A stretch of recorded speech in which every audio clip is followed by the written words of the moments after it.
Today, I want to talk to you about teams and team leaders. This is arguably the most difficult video for me to make, as quantifying leadership was so difficult. Who says a person has reached a level of success to write a book or share their experiences on team leadership? Well, today I will try and do my bit on leadership, as I have my own team of employees and certainly learned a few things over the last couple of years. We are at a time where each person in a team or company needs to be 100% committed to the goals of the company we lead. We cannot afford to let a member of the team not contribute to the success of the team or the company. Each person needs to be involved and committed to the success of the company. If they are not 100% committed, it creates an environment of distrust in each other and the client. Most of all, deficient teams can lead to incidents. Most of you know me from work at height and greeting, but today I want to speak to you about what I've learned from the last 10 years in training.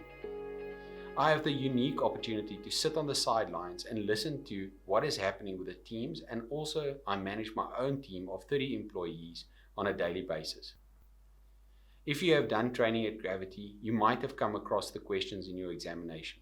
What is the role of a supervisor? Well, this is a multiple choice question, and it astonishes me that people mark this answer to sit in the back of the bakkie and shout orders. The astonishing thing is not that people select it as an appropriate answer, but experienced technicians feel that most supervisors are not actively involved in the safety management of the worksite. What is supervision? Well, supervision is the act or function of overseeing someone or something. The purpose of having a site supervisor is to provide a safe and supportive environment. A critical aspect of supervision lies in the act of educating your fellow team members. They can use it to share useful information with each other or discuss any challenges or site issues. Proper supervision is critical as it offers a vital channel of communication between management and staff.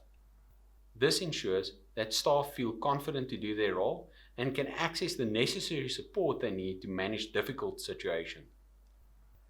Supervisors' responsibilities will continue to increase.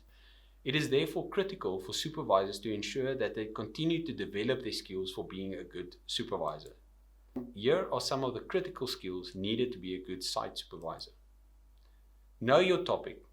As a supervisor, you are there to educate and mentor your team. If you are doing a lifting operation, make sure you are a competent rigger, rescuer, and climber. Ensure you are familiar with the legal requirements to implement a safe work environment. If you do not know your topic, then how will you be able to write a lifting plan and perform a risk assessment that is in accordance with the associated risks on site? Communication is also important. Make sure that you communicate the proceedings of the day, each person's responsibilities, the risks on each specific site, lifting methods, and also the emergency plans when things do not go as planned. Many failures are attributed to a lack of communication on work sites. Communication must always be clear and compelling. You should always close the circle of communication. Ensure your team responds to the communication handed out, and where as far as possible, the information transferred must be done on paper. Interpersonal skills are also critical, as teams' trust is developed on this level. A culture of trust must be established. All technicians must also be aware that the role of the supervisor is to have a balance between the interest of the company, the task, and the team. Time and priority management is also integral. Priority management is critical as some tasks need more available time. If the site tasks are not properly time managed, then teams will be forced to do things in an unsafe manner. Good supervisors also have the ability to think critically and solve problems. Critical thinking is a crucial skill in understanding how to methodically, strategically, and collaboratively make decisions, solve problems, and foster innovation. A supervisor with critical thinking skills has the ability to develop step-by-step processes from identifying any problems arising and to develop solutions. Good supervisors can also understand team members' differences and navigate teams with multiple cultural backgrounds and experience differences. Good supervisors can leverage people's strength by knowing that each person in a team brings their unique attributes. There are clear expectations for supervisors to better themselves, but the deficiencies usually stem from bad management. Management structures must realize that there are real-world implications for site supervisors. A lack of communication from company expectations to supervisor level are usually lacking. Unrealistic deadlines are a huge contributor to teams taking shortcuts and compromising on safety and work quality. Bad management decisions will also lead to disgruntled employees, and this leaves the site supervisor to manage teams' expectations away from the head office. Despite all the challenges faced, supervisors must be able to motivate their teams. They must be able to support and mentor their team and ensure that they perform at their best to safeguard the interest of their personnel and the company. As a company owner, how would you recognize characteristics of an underperforming team? Well, you will first find stifled productivity. The team will always have reasons why the work could not have been done. This team will most likely have to return to same sites to repair work that should have been done correctly the first time. You will have decreased team morale. Morale in the team will be very low. Phrases like, "we are only a number," "the company is only in it for the money," will come to the surface. They will soon become the bad apples in your company. First, have a good look at the managers. Then look at the team combinations. Perhaps the person will function better under another leadership group. They will harm relationship with your clients. And remember, bad quality work will damage your client relationships. Companies work with companies, but the reality is that people in companies work with other people in other companies. This will damage the company's brand, and bad team members will actively be disengaged, trying to break down the company brand. They will always talk negatively about your company, and these people are not part of the solution. They are usually part of the problem. If you see 2 or 3 of these signs, you will need to review your team leaders and then the team members. Make sure you have a good mentoring program in place to support those team leaders. We often talk about the number of people in a team when it comes to standards, but what about the right people in a team?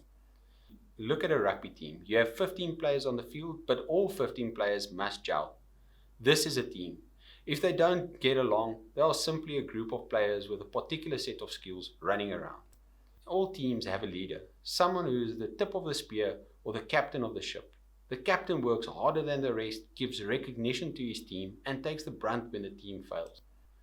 My question is your designated team leaders or the best skilled?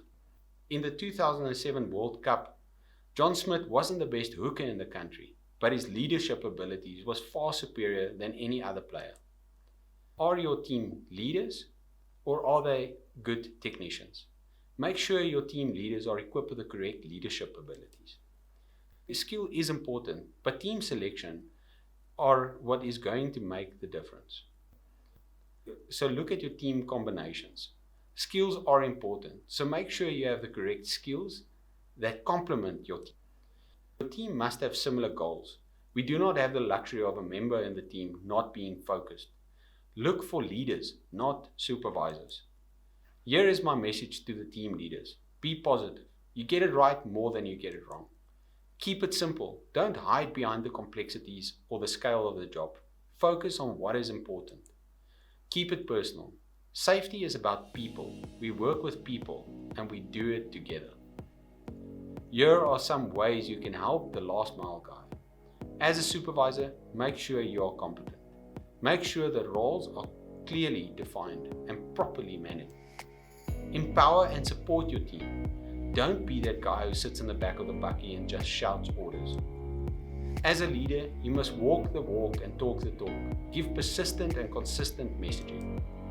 If the members in your team raises concerns, then you must follow through on the concerns raised. Collaborate with your team. The team must have common standards, and consequence must be the same for every person in the team.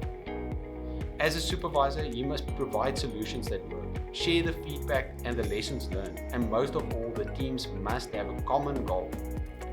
In conclusion, when you choose to be a site supervisor or leader, you sign up to be the lesser. You must choose to serve the team and serve the goals of the company. You are there to look after the well-being of your team through following procedures, and you are also there to protect the well-being of the company.